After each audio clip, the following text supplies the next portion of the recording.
도지사님 수고하셨습니다. 김선태 의원님 보충 질문 있으십니까? 김선태 의원님 나오셔서 보충 질문 하시기 바랍니다.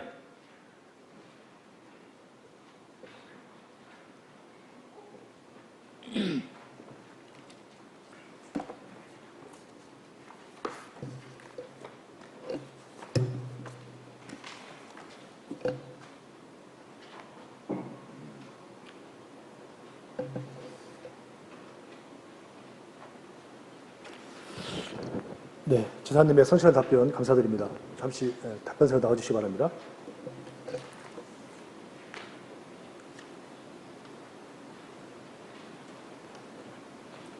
네, 아직 지사님께서 우리 지방외교에 대해서 말씀해 주셨고 그거에 대해서 정말 답답하다라는 생각을 합니다. 그러니까 지방정부에서 할 수 있는 일이 정말 한정이 되어 있구나, 너무 없구나 이런 생각을 하고 있고요. 외교와 통상 이런 부분들은 사실 국가 사무이기 때문에 지방정부에서 적극적으로 나설 수 없다는 부분에 대해서는 본 의원도 인정을 합니다. 사실 우리 지사님께서는 뭐 중앙정부와 다르게 정말 진영과 체계를 뛰어넘어서 일본, 중국, 다방면에 또 이렇게 방문도 하셨고 또 앞으로 하실 계획이시고 이런 여러 가지 계획을 갖고 계시다고 하니 그런 부분에 대해서는 다행스럽다라는 생각을 했습니다.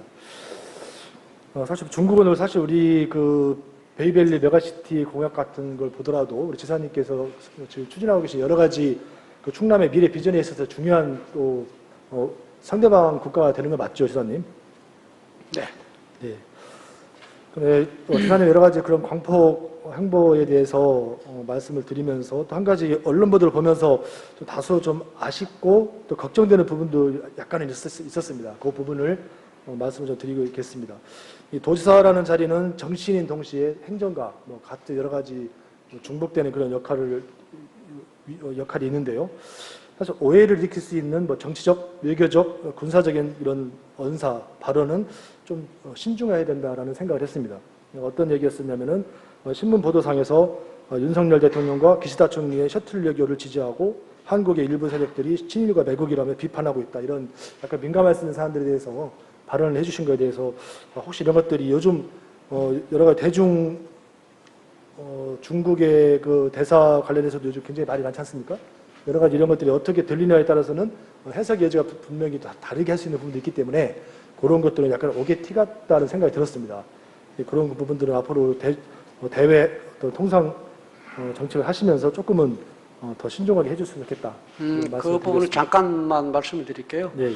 그 윤석열 대통령과 일본 기시다가 그 한일 정상 그 이제 셔틀 외교를 이제 정상화 시켰다. 그런데 그 우리 대한민국의 일부 국민들의 입장에서는 매국노다 아니면 친일파다 해서 비판을 하는 세력들이 있다라고 했어요. 그 부분은 그런 부분을 비판하기보다도 그러기 때문에 일본에서 더 적극적인 화답을 해주고 적극적으로 뭔가 이 정상화를 계속 지속하고 또 미래를 향해서 가야 된다라는 일본 사람들한테 얘기하는 저희 헌법이다. 그래서 그 부분은 일본에 프로모션하고 그러는데도 일본의 언론인들이 많이 왔는데 일본인들 입장에서는 크게 감동을 받은 스피치다라고 얘기를 저한테 하던데. 저도 그 뒷말은 또 봤습니다. 그래서 우리가 더 열심히 해야 된다라는 말씀을 해주셨고.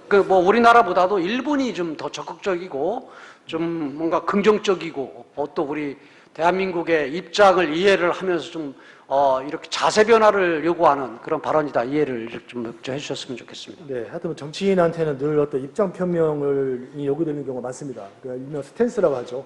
당신의 입장이 뭐냐? 어느 순간에 입장을 말하게 되면은 피하가 딱 생깁니다. 그 말을 듣고 좋아하는 사람, 또 그 말을 듣고 어떻게든지 정말 불쾌한 사람, 여러 이런 게 있어서 어떤 행정가로서의 지사님의 역할을 좀 더 해주셨으면 좋겠다 이런 말씀 드리고 또 중국은 또 사회주의 국가잖아요. 네. 그러다 보면 여러 가지 앞으로 있을 충남에 대한 투자라든가 또 충남에 대한 관광객들의 어떤 유입이라든가 이런 거에 있어서 만약에 중앙정부가 일이라도 뭔가 좀 이렇게 그런 일이 있다면 혹시나 그렇다고 우리가 또 득이 되는 일이 아니기 때문에 그런 우려의 말씀을 전해드린다. 네. 이 정도로 네. 이렇게 말씀을 드리겠습니다. 그리고 다음은 세수 부족에 대한 보충 질의를 드리겠습니다. 네. 사실 얼마나 부족할지, 또 부족하면 어떤 것부터 줄일지 이 구체적인 대안이 마련이 되어 있어야 된다고 봅니다. 여러 가지 지사님 말씀 듣고 여러 가지 상황 파악에 대해서 충분히 인식하고 계시다는 생각이 들었고요. 국회 예산정책처에서는 매년 그 재정 소요 점검 보고서를 발행합니다. 아시겠지만요. 국회 통과 법률 시행이 되면 향후 5년간 국가나 지자체의 재정에 얼마나 영향을 줄 것인지, 그렇다고 그러면 최근에 나온 것은 2027년까지 약 80조 정도 넘게 재정 수입이 감소가 예상이 되고 있고, 또 세출 중간은 뺀 수치입니다. 여러 가지 이런 상황 속에서 우리도 당연히 그 부과되는 19점 몇 프로의 또 교부세가 더 따라오잖아요. 이런 거에 대해서 제가 받았던 답변은 그런 것들이 확정되지 않았기 때문에 아직까지 뭐 이걸 예단할 수가 없다라는 답변을 받았는데, 또 지사님께서 더 충분하게 더 설명해 주셔서 그거는 이해를 했습니다. 그렇다 하더라도 우리 도 입장에서도 많은 그 조례가 만들어지고 시행이 되는데, 이런 조례들이 현재 시행되고 있는 것들, 또 앞으로 시행될 것들, 이런 거에 대해서도 우리가 얼마나 좀 우리가 예산이 재정이 필요할 건지, 이런 거에 대한 것도 좀 많이 지금은 분석을 하고 또 대비를 해야 될 것이다. 그리고 중기지방재정계획에 이런 것들도 중앙의 변화, 이런 것들도 충분히 탄력적으로 반영을 해야 될 것이다. 이런 주문의 말씀을 좀 드리겠습니다. 네. 그 좋은 문제제기고요. 그런 부분들 앞으로 향후 이 재정에 대해서 재원 감소라든가 이 재정에 대해서 각별히 신경 쓰면서 이렇게 예산 편성도 하고 또 대비하겠다 하는 말씀 드립니다. 네. 재정의 역할이라는 것이 분명히 있을 것입니다. 그런데 우리 충남의 기초단체 중에 하나가 최근에 신문을 보니까 흑자를 냈다고 자랑을 하더라고요, 신문에요. 그래서 그건 아닌 것 같다. 우리가 정말 흑자를 내서 정말 잘했습니다라고 이거는 홍보할 일은 아닌 것 같다. 이런 말씀을 좀 드리고요. 서울시의 경우는 2013년도 이후에 10년 만에 감추경을 실시했고, 그다음에 대구시도 감액 추경을 지금 고민하고 있더라고요. 우리 지금 도는 혹시 그런 입장이 있으신가요, 사장님? 아직은 뭐 그런 생각이 없습니다. 없고요. 이제 올해 같은 경우는 아까 제가 보고를 드렸듯이 2023년 본예산 편성 시에 감소 요인을 어느 정도 저희가 이미 반영을 했고요. 그리고 또 이제 하반기까지 보면서 이 재원 감소가 어떻게 될까 하는 부분하고, 그 다음에 또 내년에 그 예산 편성, 내년 예산을 정부가 편성하는 그러한 추이를 좀 보면서 결정을 하겠습니다. 네, 아무래도 감액에 대해서 많이 고민하셨다 그랬는데, 사실 보니까 도의회에서도 올해 본예산에 대한 그 주요 특징과 분석에 대해서 이제 보고서를 발행하거든요. 이 보고서를 보면은 올해 그 우리 일반에게 특별하게 기금해서 작년보다도 상당히 또 예산 규모가, 재정 규모가 더 커졌어요. 굉장히 더. 이런 상황. 규모는 커졌는데 또 감액에 대해서 생각을 하신다는 게 약간 안 맞는 것 같다, 이게. 그런 부분을 말씀을 좀 드리고요. 시기 조정이 필요하거나 연내 집행이 불가능한 사업들, 또 뭐 불효불급한 사업, 또 이런 것들에 대해서 충분히 검토를 하시고 각 사업 부서에서 그런 사업들이 무엇이 있는지, 그러니까 플랜 A, B 해서 만약에 이런 상황이 온다 그러면 어떤 것부터 줄일 것인지에 대해서 좀 이렇게 지금부터라도 뭐 어떤 그런 검토, 어떤 그런 조사, 이런 것들이 필요할 것 같다.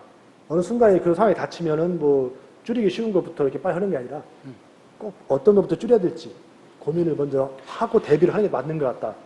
주문을 좀 드리겠습니다. 예, 그 지방세의 이제 재원 감소를 요인을 이미 좀 본예산 때 편성을 한 부분과 이제 재원이 이제 커진 부분은 똑같이 이렇게 그냥 비례해서 볼 문제는 아니고요. 왜냐하면은 국가 예산이 늘었기 때문에 전체적인 그런 재정 규모는 또 커질 수 있는 그런 부분들이고 그렇기 때문에 이건 전체적인 그런 부분을 좀 봐야 된다, 이렇게 말씀을 좀 드릴 수 있고요. 지금 말씀을 하는 것처럼 지금 국가 전체적인 그런 지금 틀 속에서도 사실은 이 문재인 정권 때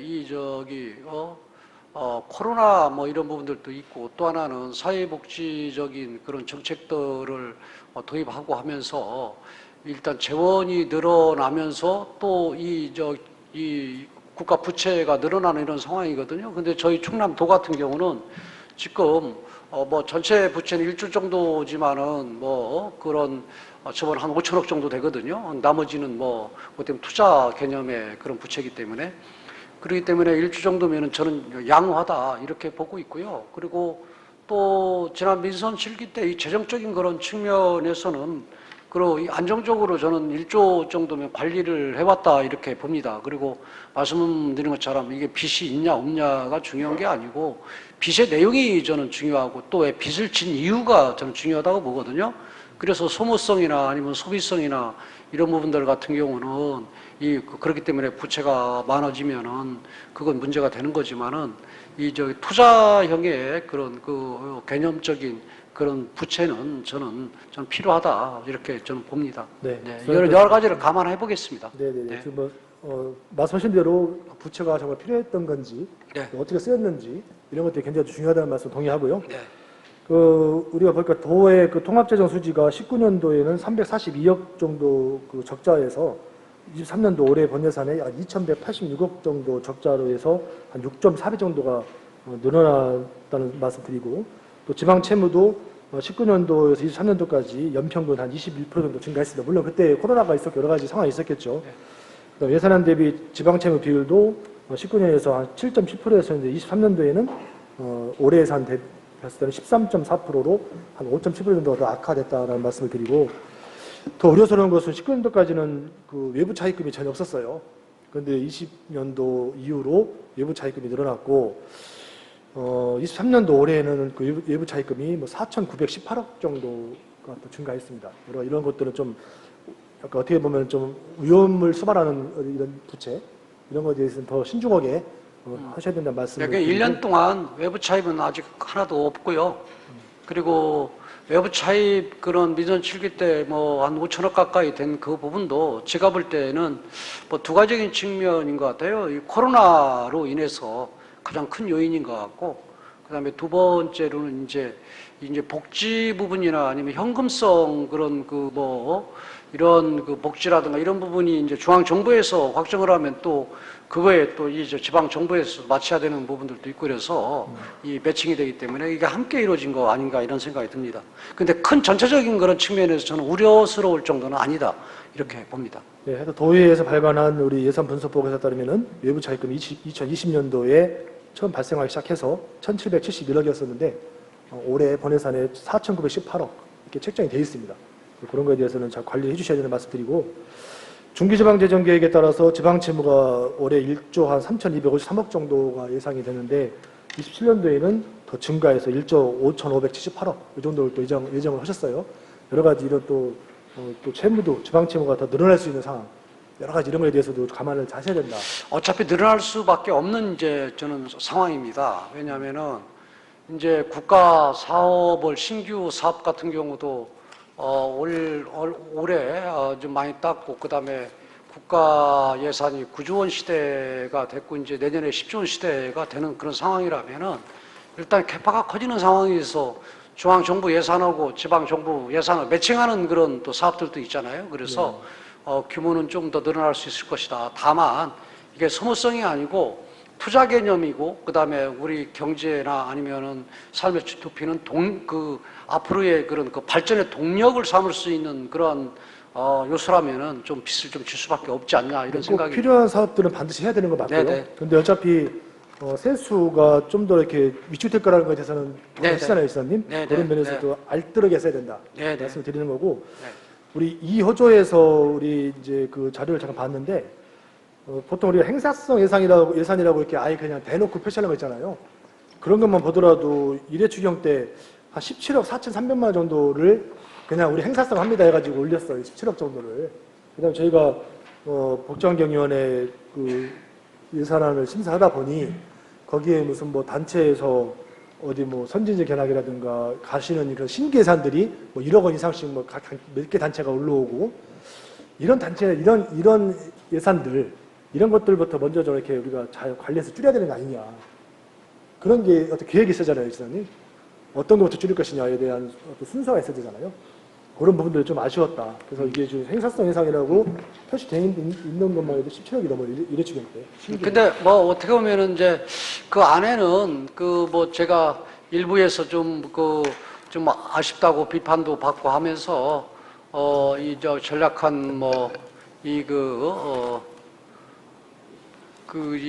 여성 농업인들 바우처라든가 이런 부분들 다른 형태의 사업으로 전환된 이런 부분도 있고, 또 지금 말씀하신 또 새로 생긴 또 선진 견학이라든가 이런 부분이 있고, 견학 가는 비용을 일회 추경 때 신규로 올린다는 것은 같이 맞물려 있을 거예요. 예. 그건 조금 적절치 않지 않습니까, 선생님?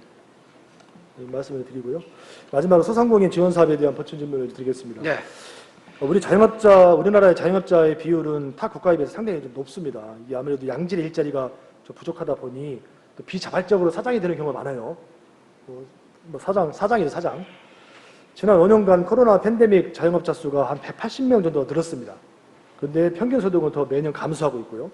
우리 충남이 여러 가지 어려운 부분은 모두 주면서 말씀을 드렸고, 4대 보험료 지원 사업 말씀해 주셨는데, 사실 민선 7기에서 이렇게 여러 가지 시행했던 사업들 중에 또 나름대로 많이 또 호응이 좋았던 이런 사업이었었는데, 이런 어떤 자료를 받아보니 현금성 복지 예산을 줄이겠다라는 취지로 그거를 다 이제 없애신 것 같아요.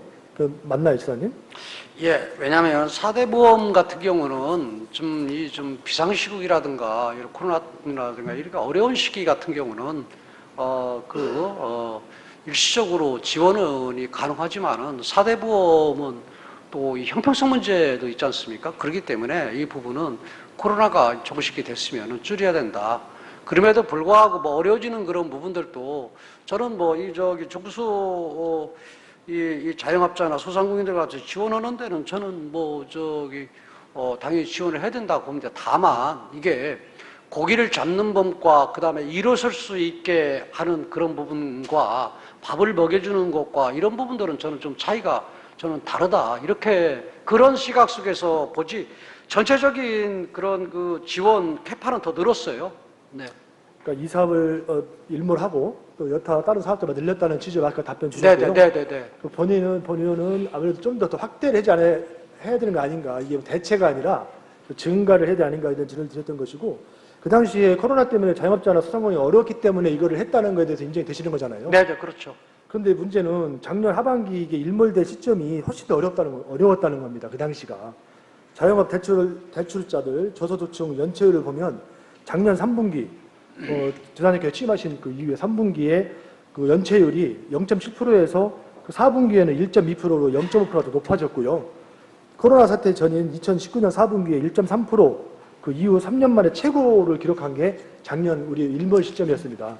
그리고 고소득자 자영업자 연체율도 0.7%로 가장 높은 수준이었고요. 그때 당시가 대출 증가 폭도 저소득층의 전 금융기관 대출 잔액이 2019년 4분기에 70조 8천억 원에서 작년 4분기에 119조 9천억 원으로 69조 4%나 불어났어요. 그러니까 연체율이나 대출 규모가 굉장히 또 불어나서 그런 어떤 어려움이 해소되지 않은 시점이었고 더 증가된 시점이었다. 이런 말씀을 드리는 거고, 오히려 그때가 더 지원이 필요했던 시점이 아니었나 이런 생각이 좀 듭니다. 그리고 현금성 복지를 줄인다 이렇게 말씀을 많이 주셨는데요. 사실 이 여성 바우처, 농업인 바우처 사업이라든가 다양한 층들에게 많은 혜택이 돌아갔던, 또 만족도가 높았던 사업들이기도 합니다. 그런 것에 대해서 이제 없애는 것에 대해서 여러 가지 또 갈등도 있었지만 그런 사업이었다는 말씀을 좀 드리고요. 또 잠깐만, 이게 3분기, 4분기 지금 말씀하시는데 3분기 제가 7월 1일에 좀 취임을 했거든요. 그러면 3분기 시작할 때 취임을 했어요. 그리고 취임하고 난 다음에 이제 연말까지가 3분기, 4분기인데 3분기, 4분기는 지가 안 잘랐어요. 왜냐하면은 어차피 작년 예산은 그 전해에 이미 그 모든 부분을 예산을 결정을 했지 않습니까? 그래서 네네. 올해부터 한 그런 부분들이거든요. 그렇기 때문에 맞습니다. 이거 저하고 같이 연계를 시키는 부분은 자영업자 고용보험료 지원이 이제 그 예산 부족으로 끊긴 게 작년 11월, 12월이고요. 네. 그 다음에 소상공인 국민고용보험, 건강산재보험 100% 지원, 이 사업도 작년 9월 달부터 끊겼습니다. 그러니까 일몰됐습니다. 그러니까 지사님께서 일부러 끊은 건 아니시지만 그게 이제 일몰되는 데 있어가지고 사실 우리 집 돈은 그냥 방치한 거죠. 그런 면에서 말씀을 드리는 거고요. 재정은 약과 같은 역할을 한다고 본의원은 생각합니다. 도지사님은 거기에서 의사와의 역할을 하셔야 된다고 봅니다. 정확한 진단과 빠른 처방이 중요합니다. 암 환자한테 운동 열심히 하라고 하면 안 되잖아요. 암 환자한테 맞는 진단과 처방이 필요합니다. 현금성 복지는 운동이나 야구로 듣지 않는 이런 질병들을 우리가 또 주사제로 딱 처방하는 이런 거라고 봅니다. 이런 거에 대해서 꼭 현금성이니까 안 된다라는 거는 좀 이렇게 생각하지 마시고 필요하다면 주사를 놓는 그런 심정으로 꼭 필요한 걸 해야 아니, 된다. 현금성 중에서 저는 농어민 수당 같은 경우도 저는 그대로 유지하고 오히려 그 보완을 해서 좀 더, 이 부분을 좀 개선시켰거든요. 그런데 어느 특정을 하나를 해서 이렇게 지원은, 이게 사실은, 이 현금성도, 이게 도입이 되면은, 돈 주면은 싫은 사람이 어디가 있어요. 아무래도. 그렇지 않습니까? 하지만은, 지금 저한테 지금 재정적인 그런 측면에서의 앞으로 재원 감소라든가 이런 부분에 좀 제대로 대응을 좀 하고 준비를 하라 이렇게 말씀을 하시는데 그건 100% 동의를 하고 그런 부분들이 좀 고민스러운 거 아니에요? 그런데 또 한편으로는 또 이 현금성적인 그런 측면에서 지원하는 이 부분도 저는 참 고민을 해야 된다. 그리고 이게 다 이 세원이잖아요. 다 세원이고 재정이잖아요. 그렇기 때문에 이런 여러 가지 고민이 저도 어떻게 보면 뭐 정치인이고 여기까지 표를 얻어서 이렇게 선거 결과에 따라서 뭐 책임을 그다음에 역할을 부여받는 사람의 입장에서 그 현금성 주던 것을 이게 폐지시키고 하는 이런 부분들에 대해서 뭐 고민도 많고 뭐 여러 가지 또 저한테 뭐 좀 입장이 있지 않겠어요? 그럼에도 불구하고 큰 틀 속에서 그러니까 미선실기까지 오는 그런 부분에서 어쩔 수 없이 쥐어야 되는 그런 상황이면 그런 부분들은 가지만은 또 우리가 좀 개선을 해서 또 재원도 아끼고 또 다른 부분으로 써야 될 부분이 있다 하면 그 부분을 좀 가야 되는 거 아닌가 이런 생각 속에서 네. 하고 또 하나는 뭐 일부에서는 저보고 민선 7기에서 하던 사업들을 계속 저보고 유지하고 그거 개선해야 되는 거 아니냐, 도의사 받겠다 해가지고 바꾸면 되는 거 아니냐 그러는데 재원이 계속 많이 늘어나면은 지가 하고 싶은 일들을 하죠. 하지. 그런데 그걸 개선을 계속 한다면 지가 하고 싶은 일 평상시에 그다음에 소신 그다음에 평상시에 가지고 있었던 그런 부분들을 하나도 할 수 없어요. 그대로 유지한다면 일부는 수정하고 보완할 수밖에 없다. 그걸 이해를 좀 주사님의 고민에 대해서는 10분 이해하고요. 근데 이게 그 현금성 복지 예산이라는 것들이 아주 엄청나게 큰 예산은 아닙니다. 그리고 주민들한테 도민들한테 돈을 준다는 생각보다는 그 세금 내신 거를 돌려드린다고 생각하시면 좋을 것 같습니다. 우리가 뭐 시혜적으로도 누구한테 돈을 적선하는 게 아니잖아요. 그런 생각 해주셨으면 좋겠다는 말씀 드리고요. 마지막으로 지역화폐 관련해서 간단하게 좀 질의드리겠습니다. 지역화폐가 소상공인 자영업자들한테 큰 도움이 되었다라는 여러 가지 연구 결과가 있습니다. 2020년도에 인천연구원의 자료에 따르면 한 418억 정도를 투자했는데 한 1201억 정도의 효과가 있었고 소비가 한 2조 원 정도, 골목상권의 추가 유입액이 한 240억 정도가 이렇게 늘어났다 이렇게 연구 결과가 있었습니다. 우리 혹시 도에서는 그 지역화폐에 대한 어떤 그런 효과 이런 거에 대해서 좀 검토한 게 있으신가요, 선생님? 저는 지금 이 수치를 지금 거론하는 말씀하신 그 정도의 효과가 있는지 없는지 모르겠다. 그리고 또 수치는 설령 그렇다고 하더라도 거기다가 국민 세금이 재정이 투입된 이런 부분들 같은 게 제대로 반영이 됐는지 안 됐는지는 모르겠고요. 다만 이 부분은 뭐 다른 데처럼 뭐 지역화폐 이 부분을 나는 뭐 이건 없애겠다, 백지화하겠다 그런 생각을 않고 각 시군에서 그 효과적인 그런 측면에서 정하고 또 국가에 에서도 정하고 이 상황 속에서 저는 저희 스탠스는 그거에 그냥 같이 이렇게 함께 같이 이걸 더 확대를 시키겠다, 이걸 확 축소시키겠다 이런 생각 갖고 있지 않습니다. 네, 근데 이게 지역화폐에 대한 정책이 상당히 효과가 있었다는 것들이 이제 발표가 되고 있고 우리 도도 작년 2022년도 3월 달에 그 충남연구원에서 그런 연구 결과 발표했습니다. 그 도민 4명 중에 1명이 사용하고 있고 경제적 파급 효과가 한 3.5조 원에 이른다. 이 정도로 우리 도에서 홍보를 했던 부분이에요. 그러니까 이런 부분들에 대해서 물론 국가에서는 이번에도 지역화폐에 관련돼서 무슨 뭐 이론도 책정 안 했더라고요. 근데 실질적으로 시군에서는 활발하게 지금 쓰이고 있단 말이죠. 그런 거에 대해서 우리 시군에서 얼만큼 이것들이 활용이 되고 있고 이것들이 어떻게 잘 선순환이 되는지 이런 거에 대해서는 우리 연구원이 작년에 했던 그런 연구가 있으니 좀 더 다시 한번 연구해 보셔서 필요하다면 좀 이거 적극적으로 좀 확대하는 것도 좋을 것 같다.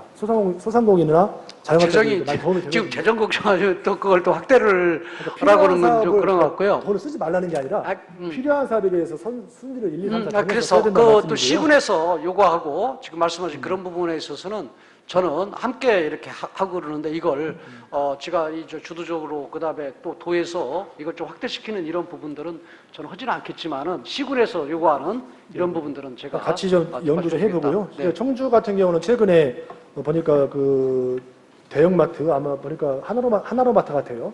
대형마트에 대한 그 사용하는 거를 못하게 하고 실질적으로 골목 상권을 위해서 이것들을 30억 초과되는 가맹점은 등록을 취소하고 여러 가지 연구와 이런 걸 조사를 통해서 실질적으로 어떤 소상공인에 도움되는 걸 찾고 있더라고요. 네. 우리도 그런 거에도 한번 제가 적극적으로 볼 때 해야 그런 된다. 방향으로 가는 게 더 좀 효율적일 것 같아요. 네, 알겠습니다. 네. 예, 답변 감사드립니다. 네.